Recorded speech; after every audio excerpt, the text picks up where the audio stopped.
What's going on, everybody? Welcome back to Homestead Dan for another video. In today's video, I'm going to be talking about one of the most crucial things that you can have on your homestead, or you don't even have to be out in the homestead or like out in the country, or you can just be at home or whatever. If you want to build anything, your own like wooden planters or your own chicken coop or anything like that, one of the most crucial things that you should have is wood. And there's no better wood than free wood, like pallet wood. Pallet wood you can typically get for free. A lot of places give out free pallet wood. They actually practically pay people to take their pallet wood. But then you got other places that will actually charge you for your pallet wood. If they charge, don't spend your money, because they'll charge like $5 for each pallet, which you can just find a place that'll give their pallets for free. Like this one, I got this pallet for free, and it's a nice pallet. It's a fairly nice one. Really clean. And when it comes to getting pallets, you don't want just any old pallet. You want to pay attention to the writings that's on the pallet. You want to make sure a good pallet that you can be sure that it's actually decent enough to use is if it has HT on it, which means heat treated. There are pallets that some companies put ungodly chemicals in them, and you don't want to use that wood, whether you're using it for building planters or whatever, because those chemicals can leach out into your soil and get into your plants. You don't want that. So you want to make sure that it says HT on it, like this one. I don't know if I can get close enough.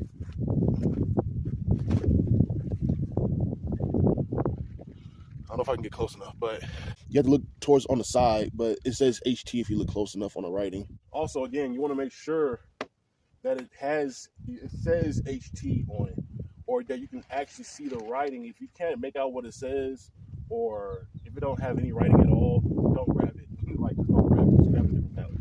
How can you use pallet wood? Well, there's two tools that you can use. You can either use a Sawzall. You want to use a metal cutting blade, because you're going to be cutting nails and such in the pallet.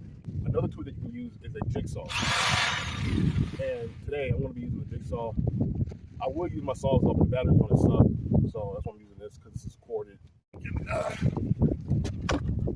Alright, so I'm totally out the shot, but I want to try to bend it down like this. So this is one of the best tools that you can use when it comes to cutting nails. You want to get this metal cutting blade for this as well, not the wood cutting one. You don't want a blade that just cuts through sheet metal. You want a blade that cuts through metal, like nails and stuff, because you're gonna have, if you're using the one that's cut through sheet metal, you're gonna have a hard time cutting through nails. So what you're gonna be doing is you're gonna be getting your blade in between the wood and where the nails is. There's a crease, and then you're just gonna begin to cut. Now, usually, if they put the nails a lot closer to here, closer to the edge, then it'll be a lot easier. Unfortunately for this pallet, they made my life a little bit difficult as I'm now looking at it, because the nails are like a lot further in. They're down here, therefore my blade can't reach there. All right, so I got my other pallet here. Again, I want to use this jigsaw, and I'm going to cut through the nails. So you want to come to the edges where in between the wood and the nails, or in between the plank and the nail.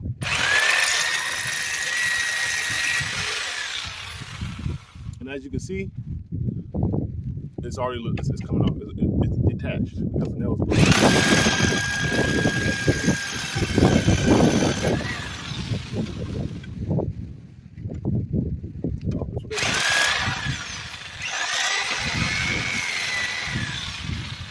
I think that nail's a little bit more deeper.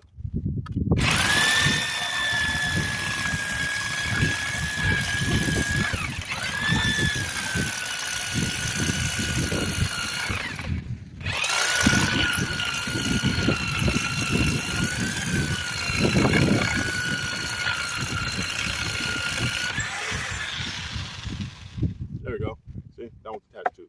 Now, sometimes people may consider using a hammer. A hammer is not a good idea. It's not ever a good idea to use a hammer, because you're going to mess up more wood than actually save it, unfortunately. So don't ever use a hammer. Trust me, don't ever use a hammer unless you're like really accurate and such. Don't ever use a hammer. Also, if you're using a jigsaw, it's going to be very hard to actually get the the nails right in the middle because they're nailed here and on the other side and in the middle. And so I would have to kind of show you how to if you're using a jigsaw and you're trying to get a wooden plank off, I'll show you how you can do it. You have to use your hands.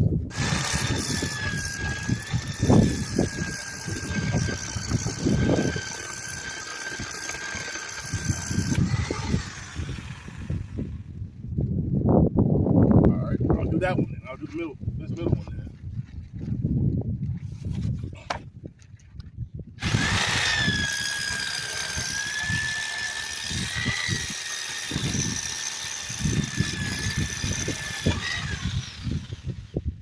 For this middle piece right now, right? So what you can do is you can begin to work with it and wiggle it out. And eventually the nails will give.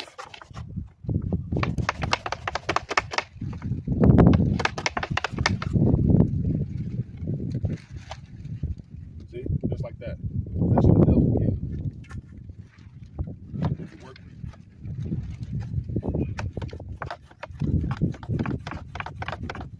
Just kind of jiggle it out. And eventually the nails will give. So that's what you can do for the middle ones. Now, for the Sawzall, you can get the middle. You can cut the middle ones actually, but with the reciprocating saw, you're not gonna get the middle ones. So you're just gonna have to, kind of use your grip strength to jiggle it out, and it will eventually give, and you'll be able to get it out. But yeah, that is how you take the planks off, and you want it as whole as possible. Now, if you don't have a metal cutting blade, what you can do is instead of cutting the nails, you can actually cut it alongside this board.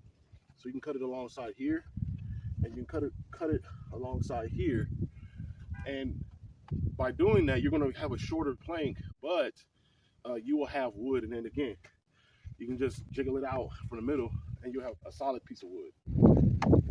Utilize pallet wood if you see it, and you can build anything.